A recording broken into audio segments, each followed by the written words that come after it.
사무엘상 12장 22절로 25절의 말씀을 다 같이 한 음성으로 봉독하시겠습니다. 여호와께서는 너희를 자기 백성으로 삼으신 것을 기뻐하셨으므로 여호와께서는 그의 크신 이름을 위해서라도 자기 백성을 버리지 아니하실 것이요 나는 너희를 위하여 기도하기를 쉬는 죄를 여호와 앞에 결단코 범하지 아니하고 선하고 의로운 길을 너희에게 가르칠 것인즉 너희는 여호와께서 너희를 위하여 행하신 그 큰 일을 생각하여 오직 그를 경외하며 너희의 마음을 다하여 진실히 섬기라.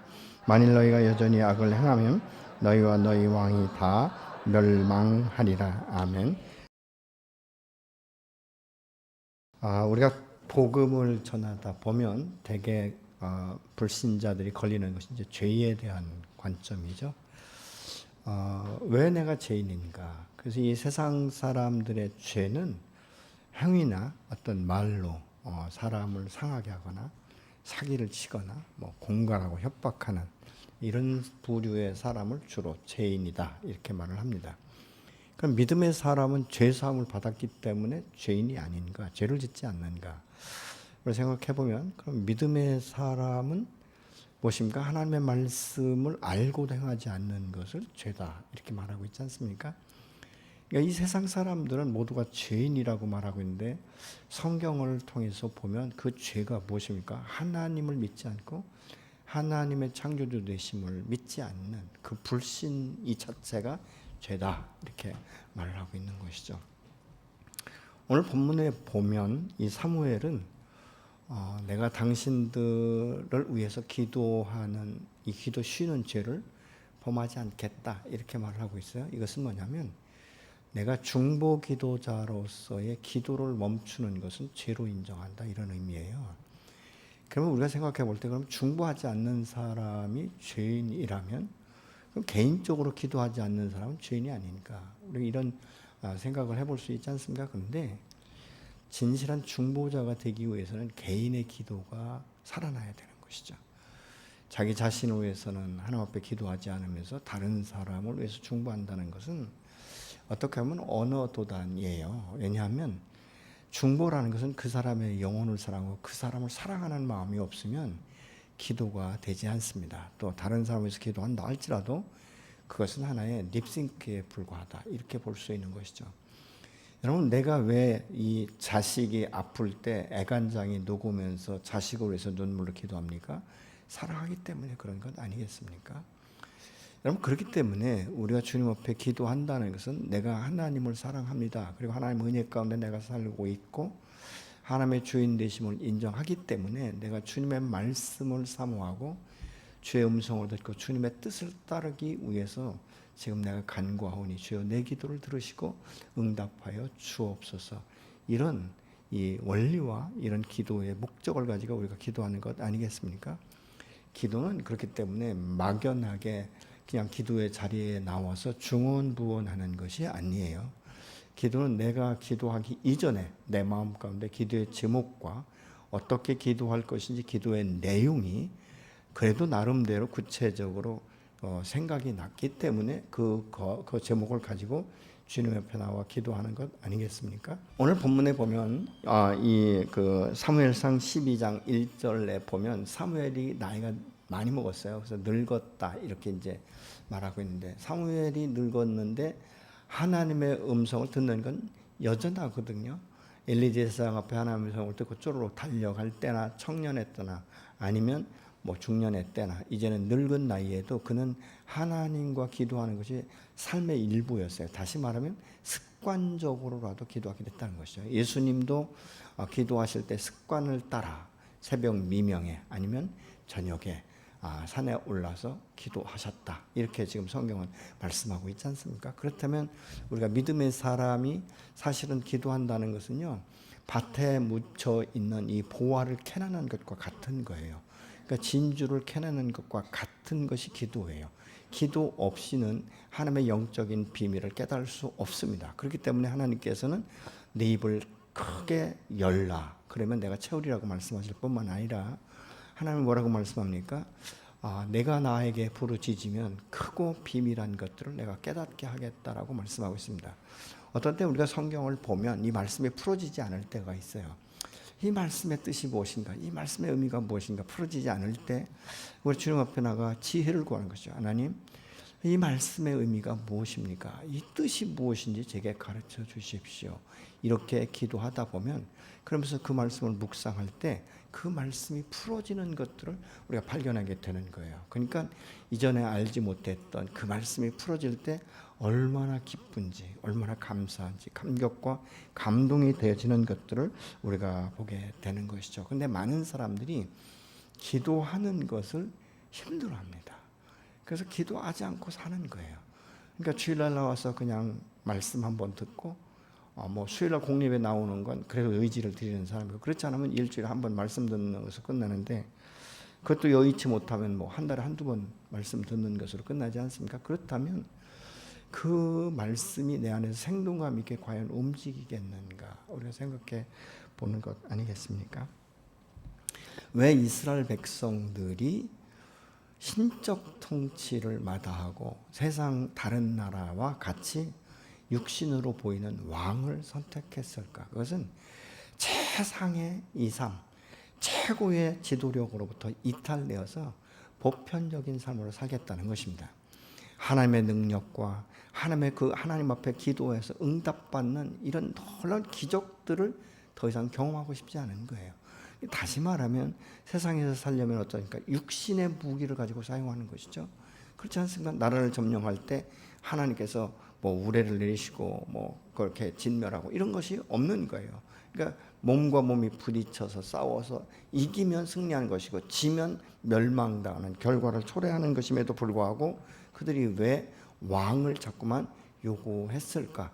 눈에 보이지 않는 하나님의 음성이 들리지 않으니까 육체적으로 보이는 사람으로부터 다스림 받기를 원하는 어리석은 눈을 범하고 있는 것들을 우리가 보게 되는 것이죠. 그래서 여호와께서 말씀하는 거예요.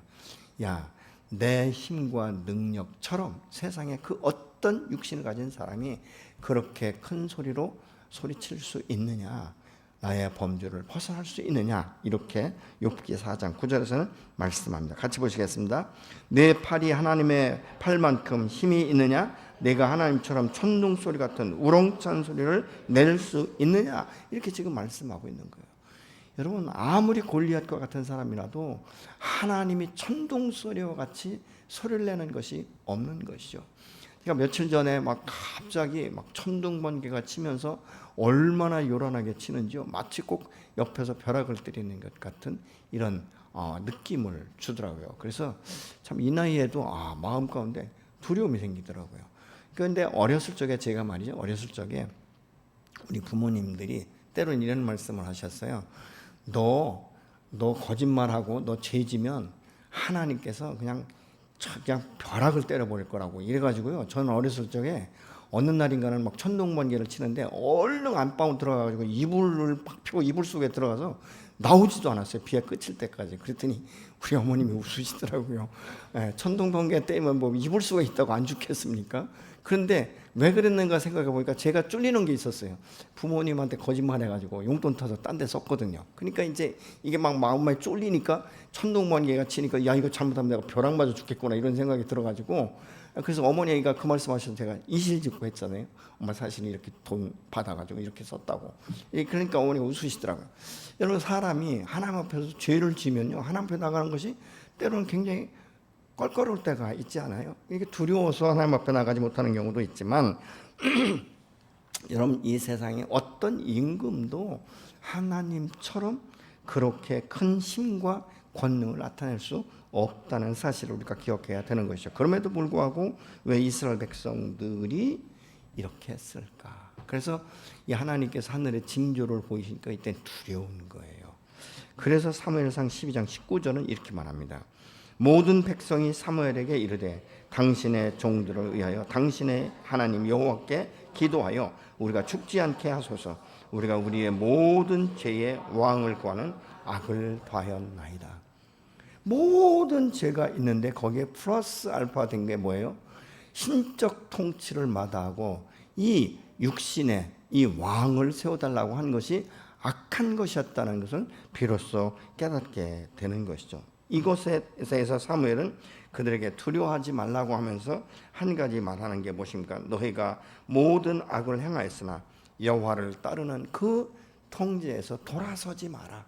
여호와의 말씀 앞에 돌아서지 말라라고 지금 말하고 있지 않습니까? 근데 이후에도 사무엘은 이스라엘 백성들이 범죄할 때마다, 아니 평소에도 늘 이스라엘을 위해서 기도하는 것을 쉬지 않았다라고 성경은 말씀하고 있는 것이죠.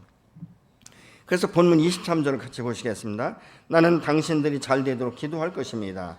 내가 기도하는 일을 그친다면 그것은 내가 하나님께 죄를 짓는 것입니다. 그런 일은 없을 것입니다. 오히려 나는 당신들이 가장 선하고 가장 바른 길로 가도록 가르치겠습니다. 참 이게 슬픈 이야기예요. 왜냐하면 사무엘이 하나님의 말씀을 대언을 해도 듣지 않는 거예요. 뭐 당신의 젊은 날부터 그 대언하는 것을 우리가 들었는데 이젠 더 이상 듣고 싶지 않다는 것이죠. 여러분, 말씀을 선포해도 듣지 않는 그들을 향하여 그래도 나는 너희가 가장 선한 길로 갈 것을, 가장 행복한 길을 선택할 것을 가르치면서 기도 쉬지 않겠다 이렇게 말하고 있지 않습니까? 그러니까 기도하지 않는 것은 그 백성에게 뿐만 아니라 그들을 정말로 극진히 사랑하신 하나님 앞에는 죄가 된다고 사무엘이 지금 가르치고 있는 것이죠. 다시 말하면 내가 그릇된 일을 하는 것도 죄 짓는 일이지만 마땅히 행해야 될 일들을 우리가 행하지 않는 자체가 죄다. 왜냐하면 불순종이기 때문이다 라고 지금 말하고 있는 것이죠. 그렇기 때문에 우리가 주님 앞에서 말씀을 따라서 우리가 살고 그 말씀이 안에서 우리가 복을 얻기 원한다면 때로는 의무적으로라도 의지적으로라도 말씀 앞에 순종하는 훈련이 저와 여러분 안에 있어야 될 줄로 믿습니다. 그래서 야고보서 4장 17절은 이렇게 말합니다. 그러므로 사람이 해야 할 선한 일이 무엇인지 알면서도 하지 않으면 그것은 죄가 됩니다. 아멘이십니까? 선한 일을 행해야 되는 줄을 뻔히 알면서도 행하지 않는 것은 죄가 된다. 그래서 야고보서는 뭐라고 하니까 행함이 없는 믿음은 결국은 죽은 것이다 이렇게 지금 말씀하고 있지 않습니까? 또 예수님께서는요, 주인의 뜻을 알고도 준비하지 아니하고 그 뜻대로 행하지 않는 종은 많이 맞게 될 것이더라고 누가복음 12장 47절을 통해서 말씀하고 있는 것입니다. 여러분, 종은 주인의 눈치에 빨라야 돼요. 그리고 종은 주인의 입술에서 나오는 말이 떨어지는 순간부터 빨리빨리 움직여서 순종하는 것이 착하고 충성된 종 아니겠습니까? 근데 주인이 말을 해도 내 생각은 그게 아닌데요, 그렇게 하면 안 되는데요, 자꾸 토를 달고 그 순종하지 않으면 많은 매를 맞게 될 것이라고 예수님께서 말씀하고 있는 것이죠. 기도하지 않는 죄는 우리를 하나님과의 관계에서 완전히 분리되지는 않지만 하나님과의 신뢰관계가 점점 멀어지기 시작하는 것이고, 하나님의 음성을 듣지 않다 보면요, 나도 모르는 사이에 귀머거리가 되어버리는 거예요. 소리쳐도 응답 없는, 그래서 하나님의 음성을 들을 수 없는 그런 처지에 놓이게 되는 것입니다. 이것은 무엇입니까? 그리스도인으로서 참 슬픈 이야기 아니겠습니까? 기도를 하는 것 친밀해지는 도구이면서 하나님과 그리스도의 그 사랑 안에서 내가 마땅히 행해야 될 바를 깨우치는 하나의 도구가 되기 시작하는 것이죠. 그렇기 때문에 그 자비로운 성령의 도우심을 존중하지 않는 이런 결과를 가져오게 된다는 것입니다. 기도 쉬는 죄는 영적 생활을 약화시킬 뿐만 아니라 하나님을 아주 무익한 대상으로 만들어 버리는 거예요. 하나님, 나 그렇게 기도하지 않아도 먹고 살 수 있어요? 나 괜찮아요? 나 건강하지 않아요?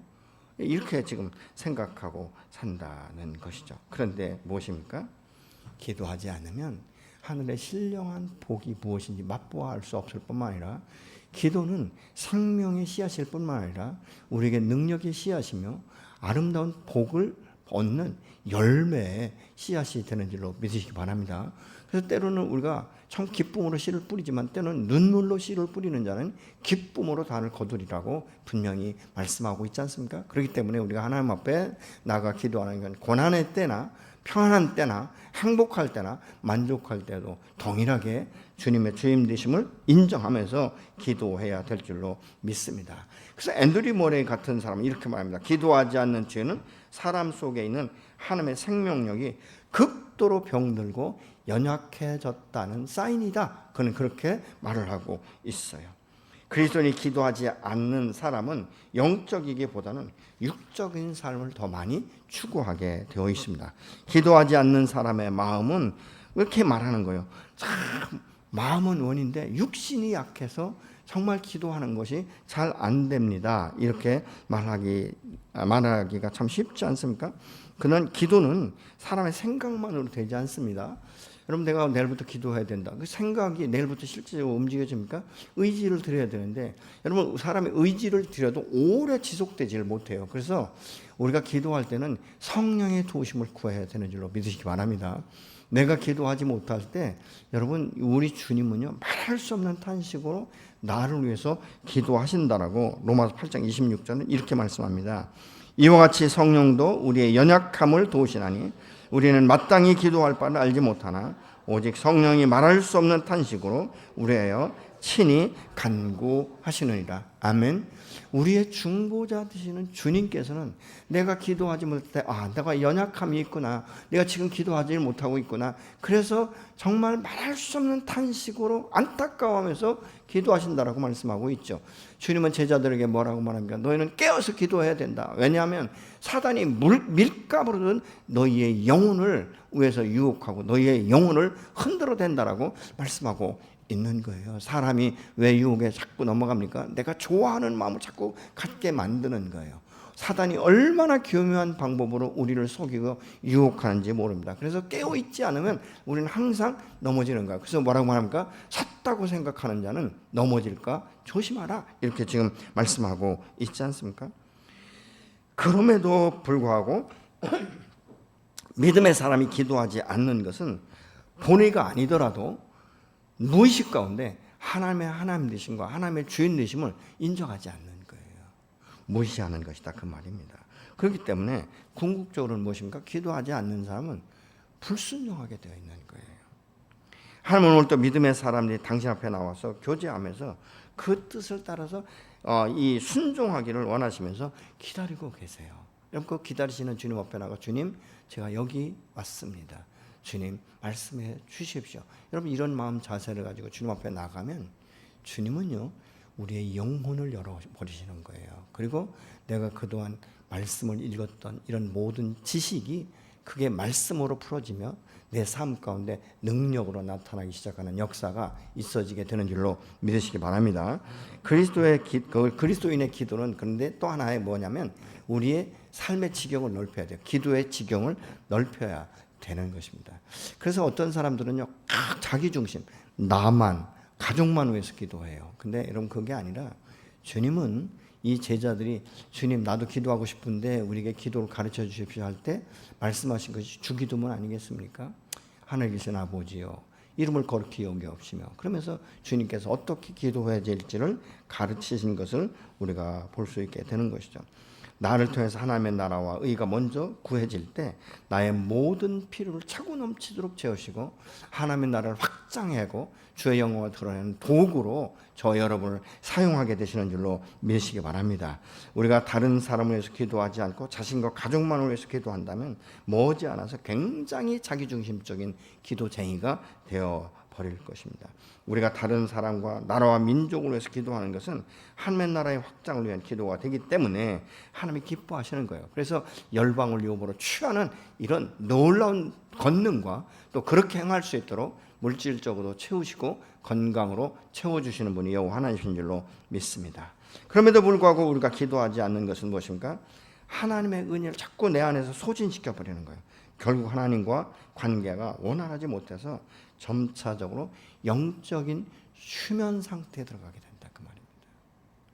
여러분의 영혼은 깨어 있습니까? 아니면 잠들어 있습니까? 믿음은 말과 생각에 그치는 것이 아니에요. 말과 생각으로 하면 남는 게 없지 않습니까? 결국은 무엇입니까? 내가 너를 사랑한다라고 말하지만 결과적으로 립싱크에 불과한 거예요. 여러분, 립싱크에 속는 것도 한두 번이지 여러분 어떻게 사람이 그 진정한 마음이 없이 이웃 사람을 내가 사랑한다. 부부간에도 사랑한다는 말은 행함이 있을 때 그게 신뢰가 되어지는 것 아니겠습니까? 말로만 사랑한다라고 행동은 전혀 아니면 그게 무슨 사랑인가? 여러분 그러면 뭐예요? 신뢰가 깨지면 결국은 불신관계가 있는 거예요. 정말로 사랑한다라고 말해도 그 말이 믿어지지 않는 결론을 도출하게 되는 것들을 우리 주변 가운데서 보게 되는 것이죠. 그리스도인이 기도의 자리에 나오지 못하는 것은 굉장히 다양한데 뭐 그 중에 몇 가지 예를 든다면 너무 바쁘기 때문에 너무 바빠서 그 바쁜 일이 끝나면 너무 힘들어서 못 나가겠다는 거예요. 그래서 기도를 못 하겠다 이렇게 말을 하거든요. 그런데 우리가 생각해 보십시오. 무엇 때문에 바쁘죠? 무엇 때문에 나의 주인 되시는 그 주님 앞에 기도할 수 없을 만큼 바쁜가? 정말 나의 그 바쁜 일과가 주님과 그 주님의 얼굴 앞에 내가 서는 것보다 더 중요한 일인가? 그래서 그 종교개혁자 마틴 루터는 이렇게 말합니다. 바쁠수록 기도해야 된다. 하루에 적어도 3번 이상 기도해야 된다라고 말하고 있어요. 아니 바빠 죽겠는데 어떻게 기도합니까? 왜 기도해야 되죠? 하나님께서 지혜를 주시면요. 바쁜 일과 중에 우선순위를 정하게 하고 무엇이 중요한지를 가르쳐 주시기 때문에 일이 일사천리로 정리되어 버리는 거예요. 그러면 시간적인 여유가 남지 않습니까? 너무 피곤해서 못하겠다는 거예요. 그래서 집에 오면 어떻습니까? 퇴근하고 집에 오면 나 피곤해 죽겠어. 그래서 밥상도 제대로 못 차리고 못 먹고 잠드는 사람도 있지 않습니까? 그런데 우리가 생각해 봐야 돼요. 무엇 때문에 내가 하루에 이렇게 피곤한가? 여러분의 삶 가운데 피곤한 것이 원인이 무엇인가를 알면 정리되는 거예요. 저는 제 주변에 주로 아는 분들이 목회자들도 있지만요. 가만히 목회자들을 보면요. 아무리 바빠도요. 자기가 가장 좋아하는 일은요. 우선순위를 두더라고요. 운동을 우선순위를 두시는 분요. 아무리 바빠도 운동할 수 있는 그 시간을 어떻게든지 일주일에 한두 번은 꼭 내시더라고요. 여러분 어떻습니까? 아무리 바쁜 일이 있어도 여러분이 여행을 좋아하면 막 사람들이 일을 몰아서 하고 그 짬을 내서 여행을 하시더라고요. 돈 없어도 여행 가더라고요. 왜 그렇습니까? 그게 너무 즐거우니까. 그렇게 할 때 행복하니까. 여러분 생각해 보세요. 여러분들이 아무리 바쁘고 아무리 피곤해도 꼭 해야 될 것은 밤을 새워서라도 하시지 않습니까? 근데 기도는 왜 못하는가? 기도는 항상 열애예요. 시간이 있어야 되고 피곤하지 말아야 되고 바쁘지 말아야 되고 항상 열애예요. 근데 여러분 반대로 생각해야 되지 않습니까? 나의 인생을 누가 주관하시죠? 나의 수명을 누가 주관하시죠? 나의 물질을 누가 주관하시죠? 다 여호와 하나님이세요. 말로는 그렇게 해요. 근데 실질적으로 내가 그 하나님 앞에 그렇게 신뢰하는 믿음을 가지고 왜 나가지 못하는가? 생각해 볼 필요가 있지 않겠습니까? 여러분 기도하지 않는 것은 내가 하나님을 얼마나 사랑하는지 하나님과의 관계가 내가 어떠한지를 증명해내는 무의식 가운데 표현이에요. 여러분 어떻습니까? 내가 하나님 앞에 나가서 기도할 수 있는 시간이 없다. 그것은 무엇입니까? 그만큼 하나님을 사랑하지 않는다는 무의식적인 표현 아니겠습니까? 예를 들어서 부부가 맞벌이를 해요. 그러니까 막 정신없이. 제가 보니까 어떤 대기업 같은 데는 더 일이 바쁘더라고요. 그래서 새벽에 퇴근하고 이른 아침에 출근을 하는 거예요. 그럼 가족과 여행 갈 수도 없고 식사를 같이 나눌 수도 없고 자녀들과도 대화할 수 있는 시간이 없는 거예요. 근데 항상 전화로는 이렇게 말해요. 아들아 내가 너를 참 사랑해. 아빠가 너 사랑하는 거 알지? 그러면서 실질적으로 함께 식사를 못하니까 어떡합니까? 물질로 다 모든 것을 후원해버린단 말이죠. 근데 그 아이가 그 물질을 받을 때 아빠가 나를 사랑하기 때문에 이 물질을 주신 거야 라는 생각이 어느 정도의 나이까지 인정이 될까요? 뭐 화상통화를 할 수도 있습니다. 그러나 실질적으로 무엇입니까? 얼굴과 얼굴을 맞대어 보면서 함께 대화할 수 있어야 되지 않겠습니까? 여러분 부부간에도 이런 관계를 가지고 산다면 몇 년 정도 견딜 수 있을 것 같습니까? 나는 평생 그래도 돈만 잘 주면 괜찮다. 돈만 잘 주면 우리 아내가 우리 남편이 나를 사랑한다라고 인정할게. 이런 분 혹시 계십니까? 사람은요, 돈이 문제가 아니에요.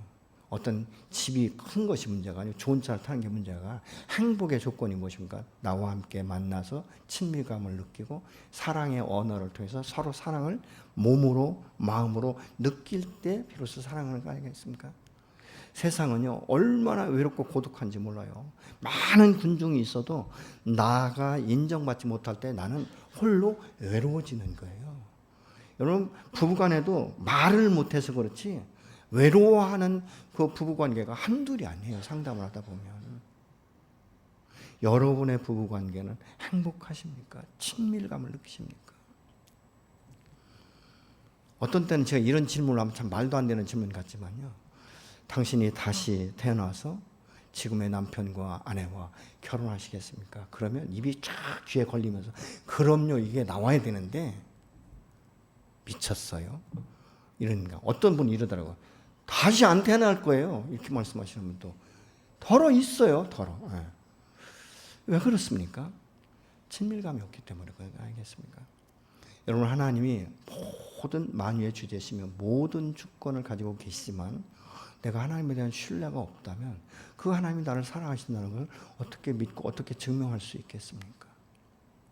기도의 응답을 받는 분들은요, 하나님의 살아계신 것을 기도의 응답을 통해서 아는 거예요. 그러니까 기도는 무엇입니까? 씨를 심는 거예요. 성령의 씨를 심고 생명의 씨를 심고 놀라운 재물의 씨를 심는 이런 것들을 우리가 보게 되는 것이죠. 결국은 무엇인가? 주님과의 친밀 관계가 멀어진다는 것은 세상을 더 사랑하게 되는 것이고 공중권세 잡은 영역 가운데 내가 빠져들어갈 수밖에 없는 거예요. 왜 그렇습니까? 내가 나를 노출하는 시간이 세상 가운데 더 많이 있기 때문에 그런 것 아니겠습니까? 내가 원하진 않지만 나도 모르게 사단과의 관계 가운데 더 큰 관심을 갖게 되기 때문에 결국 무엇인가? 세상 유혹 가운데 빠지는 결과를 가져오게 된다는 것이죠. 그래서 우리가 주님 앞에 서는 것을 사실은 우리의 삶의 일부로 습관으로 여겨져야 될 줄로 믿습니다. 왜냐하면 우리가 그 하나님은 하나님의 그 나름대로의 계획이 계세요. 모든 사람을 이 땅권에 보내실 때 여러분 아무렇게나 그 지으셔가지고 아무 곳에 뿌려놓지 않습니다. 하나님은 너를 통해서 반드시 이 지역과 이 가정과 이 공동체를 회복시킬 거에 대한 비전을 갖고 계신 분이세요. 그러니까 여러분들이 소속된 가정, 여러분들이 소속된 직장, 여러분이 소속된 믿음의 공동체는 항상 활발한 영역 가운데 열려야 되는데 누구 때문에? 여러분 한 사람 때문에. 여러분 직장이 불화됩니까? 그러면 여러분이 30분이든 1시간이든 먼저 출근하셔서 그 사무실을 위해서 기도하세요. 그들의 영혼을 위해서 기도하시면 때가 되면요 변화가 일어나기 시작합니다. 대화가 달라져요. 관계가 달라지는 것들을 저는 직장 생활하면서 제가 경험을 했습니다. 제가 예수 믿고 처음 얼마 안 됐을 때 참 과거에 제가 살 때 뭐 같이 어울리고 같이 뭐 술 먹고 이렇게 하다 보니까 같은 줄 알았어요. 근데 제가 예수 믿고 나니까 같지 않다는 것을 제가 느끼기 시작했거든요. 다른 사람보다 매일 30분 먼저 출근을 했어요. 통근버스가 그렇게 돌아다녔기 때문에. 30분 먼저 가면 제 사무실에 앉아서 기도하기 시작하는 거예요. 처음에 기도할 때는요 깜깜했어요. 그 사무실에서 기도하고 눈만 감으면 그 사무실이 깜깜하게 보였어요. 한 달, 두 달, 1년, 2년 기도하다 보니까요 사무실에 빛이 오기 시작하는 거예요. 제가 마음으로 기도하면서 느끼는 것이죠. 그러면서 복음을 전하기 시작했어요. 식사하러 갈 때 같이 내가 나가서 점심밥도 사주기도 하고 식당에 가서 사주기도 하고 차도 사주기도 하고 그러면서 이제 복음을 증거하고 또 예수 믿어보겠다고 하면 이제 성경을 가르치기 시작했고 그랬는데 제가 한 2년 3년 되니까 제 사무실이 전부 다 예수 믿는 사람으로 바뀌더라고요. 그러니까 출근해도 기쁜 거예요. 너무너무 좋은 거예요. 그래서 때로는 기도 제목 같이 내놓죠. 야 이거 오늘 이런 문제 놓고 우리가 함께 기도하자. 그러니까 이것들이 나중에 변화되는 이런 역사가 일어나기 시작하는 것들을 제가 경험한 적이 있습니다. 사무엘이 중보기도로서 기도 쉬는 죄를 범치 않겠다는 것은요, 사울이 변절되었어도 하나님이 그를 버렸어도 얼마나 많은 시간 눈물로 기도했는지 모릅니다. 여러분, 여러분의 기도는 오늘도 역사하는 힘이 큰 줄로 믿으시기 바랍니다. 왜냐하면 진리가 여러분 안에 있기 때문에 그렇습니다. 내가 누군가의 기도에 의해서 하나님을 만나는 기회를 얻었고 그 안에서 거듭남과 하나님의 사랑과 은혜 안에 우리가 지금 살게 된 것 아니겠습니까? 그렇다면 내가 축복받았다면 나도 또 다른 영혼이 축복하고 예수 믿고 구원받는 역사를 위해서 기도해야 되지 않겠습니까? 그래서 이 디모데전서 2장 1절로 4절은 이렇게 말합니다. 그러므로 나는 무엇보다도 먼저 모든 사람을 위해서 하나님께 간구와 기도와 중보 기도와 감사 기도를 드리고 그대에게 권합니다. 왕들과 높은 지위에 있는 모든 사람을 위해서도 기도하십시오. 그것은 우리가 경건하고 품위 있게 조용하고 평화로운 생활을 하기 위함이 아니라 이것을 우리 구주 하나님께서 보시기에 좋은 일이며 기쁘시게 받으실 만한 일입니다. 하나님께서 모든 사람이 다 구원을 받게 되고 진리를 알게 되기를 바라십니다. 아멘이십니까? 우리는 그렇기 때문에 이 나라와 이 정치나 경제 분야에 있는 사람들이 사실 못마땅한 경우가 너무 많지 않습니까? 어떤 때 보면 축복하기보다는 욕이 먼저 나오는 이런 이런 일들이 비일비재하게 일어나는 이 현실 가운데 우리가 어떻게 해야 될까? 기도해야 된다는 것이죠. 왜요? 그들의 영혼이 불쌍하기 때문에, 그들이 예수를 만나지 못했기 때문에, 인격적인 주님을 만나지 못했기 때문에 자신의 혈기와 자신의 지식과 자기에게 경험을 내놓는 것이기 때문에 우리가 그것에 대해 잘못했다 지적질하고 뒤에서 아무리 욕한다고 해도 그들은 들을 수 없고 변화되지 않습니다.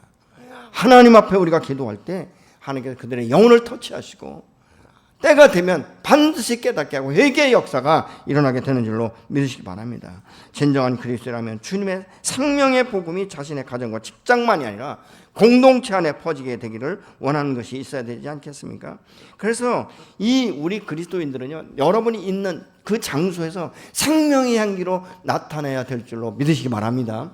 여러분은 여러분의 배에서부터 생수의 강이 넘쳐나는 것, 성령의 역사가 반드시 여러분을 통해서 그 직장과 그 사업체와 그 영역 가운데 나타내기를 원하시는 분이 하나님이신 줄로 믿습니다. 이것은 인간의 힘이나 능으로 될 수 없어요. 여호와의 신으로 말미암아 될 수 있기 때문에 기도가 반드시 필요한 줄로 믿으시기 바랍니다.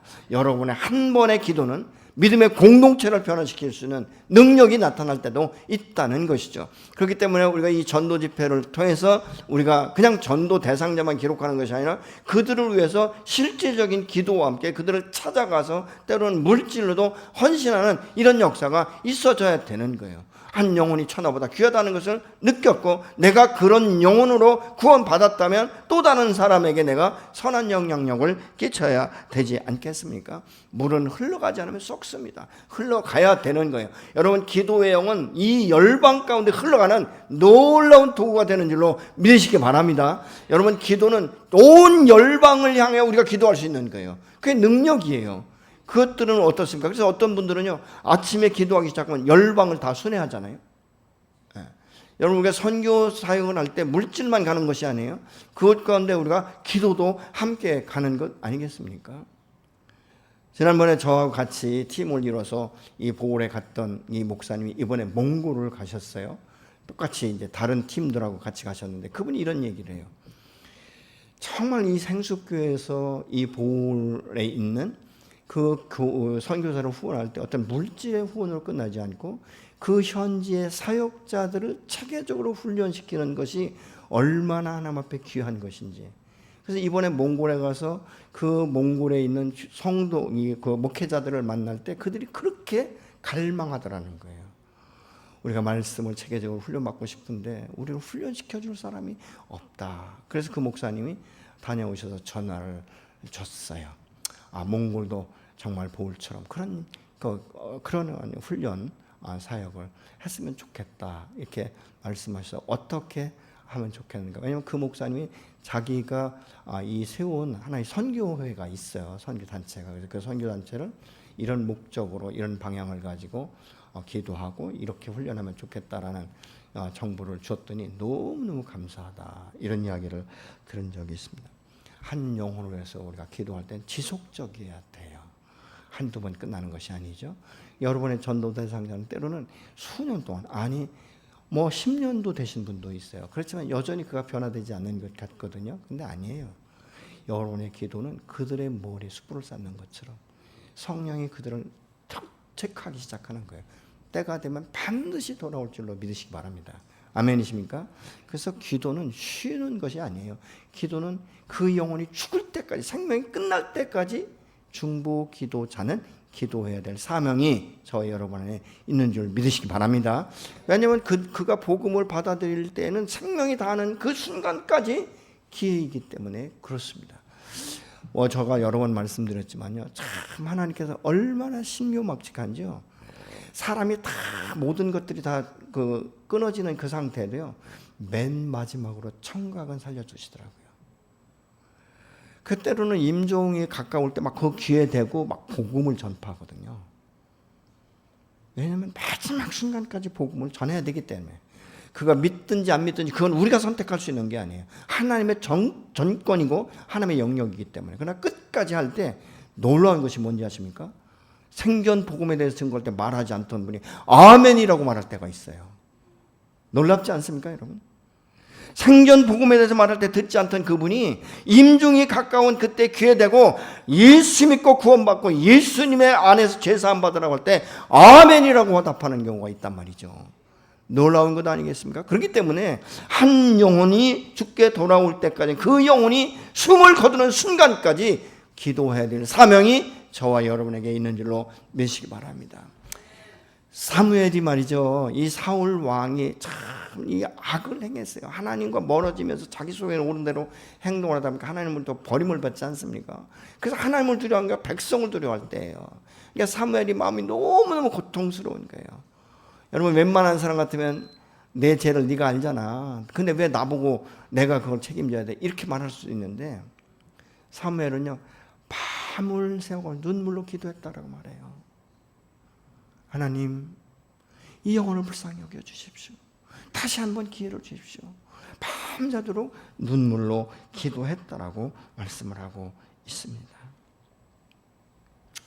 그래서 우리가 14절에 보면 이제 중요한 것은 여러분이 여호와를 두려워하고 그분에게 순종하며 항상 그분의 가르침에 따라서 살고 그분의 명령에 거역하지도 않고 여러분과 여러분을 다스리는 왕의 마음이 하나가 되어 언제나 그분에게 충성을 바쳐야 복을 받고 모든 일이 순조롭게 잘 풀린다는 사실입니다. 15절 같이 보시면, 그러나 여러분이 만일 여호와의 말씀을 듣지 않고 그분의 명령에도 따르지 않는다면 여호와께서 여러분의 조상을 치셨던 것처럼 여러분과 여러분 왕을 쳐서 멸망시킬 것입니다.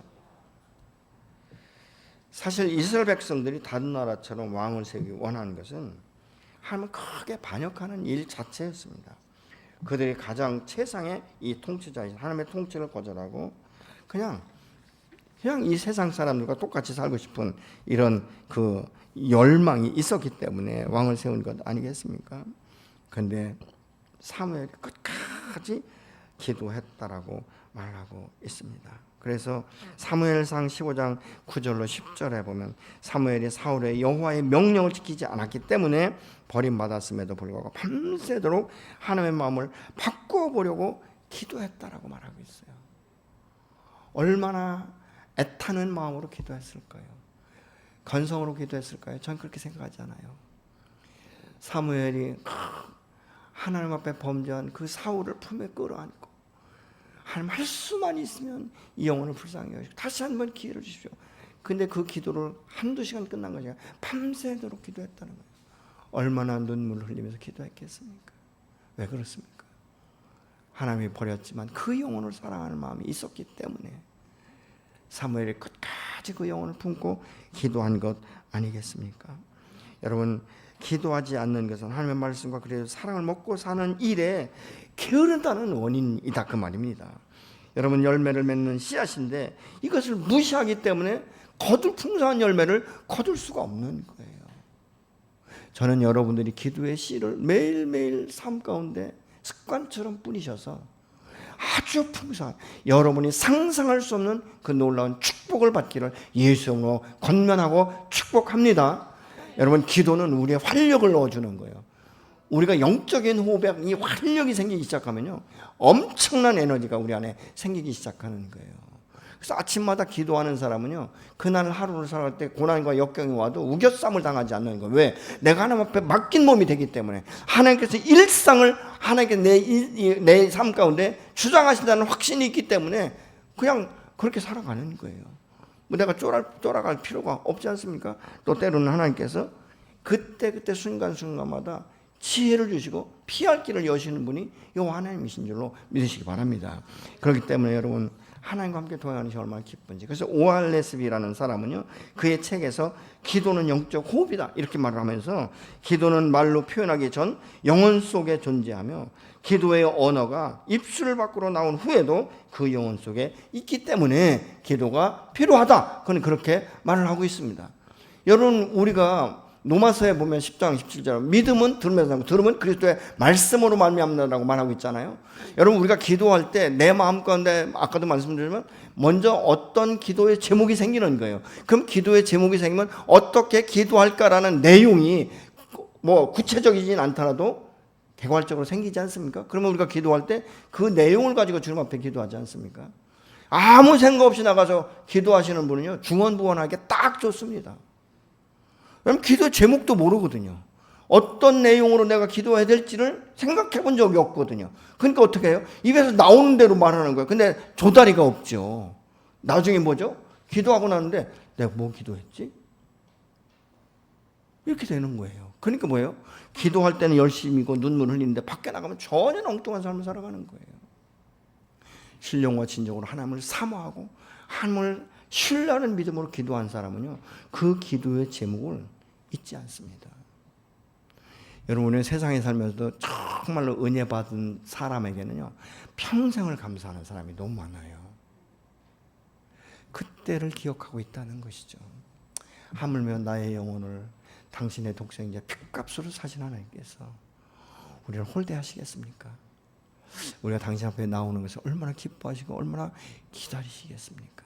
사랑하기 때문에 기다리는 거예요. 그렇지 않습니까? 사랑하지 않으면 기다릴 필요가 뭐가 있어요? 사랑하지 않으면 신경 쓸 일이 뭐가 있어요? 사랑하지 않으면 마음이 아플 이유가 하나도 없는 거예요. 사랑하기 때문에 아픈 거예요. 사랑하기 때문에 신경이 쓰이는 거고, 사랑하기 때문에 기다려지는 것 아니겠습니까? 하나님은 오늘 또 저와 여러분을 기다리고 계십니다. 우리의 영혼을 새롭게 하시고 우리를 통해서 마르지 않는 샘물이 되어주기를 주님은 원하시는 것입니다. 그러나 하나님 앞에 우리가 정말 기도하지 않는다면 우리는 생명력은 있으나 활력이 없어요. 아무런 에너지도 아무런 일을 시작할 수도 없는 이런 삶 가운데 있다는 것이죠. 여러분, 믿음의 사람은 자기의 인생을 막연하게 생각하면 안 됩니다. 왜냐하면 하나님께서 우리의 인생에 구체적인 계획을 갖고 계시기 때문에 주님 앞에 나가 기도하면서 그 길을 선택하는 것이죠. 여러분, 목표가 확실하면 요동함이 없어요. 그것은 무엇을 통해서? 기도를 통해서 하나님의 말씀이 좌표가 되는 것이죠.